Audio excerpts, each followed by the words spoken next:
Hi friends, బాగున్నారా మీరందరు?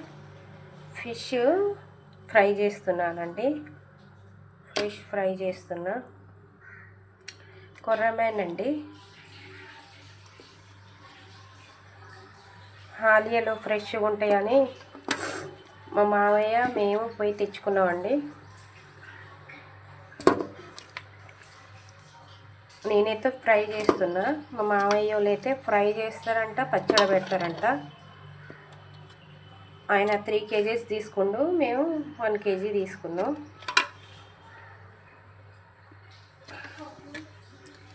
దాని ప్రాసెస్ చూపిస్తానండి. ఆల్రెడీ ఉప్పు నేను కలిపి ఉంచిన ఫిష్లో మళ్ళీ కడిగేటప్పుడు కూడా ఉప్పు వేసి కడిగినా అండి. సాల్ట్, పసుపు, కారం, ధనియాల పొడి, ఆయిల్ అండి, ఇవన్నీ వేసి కలుపుతా.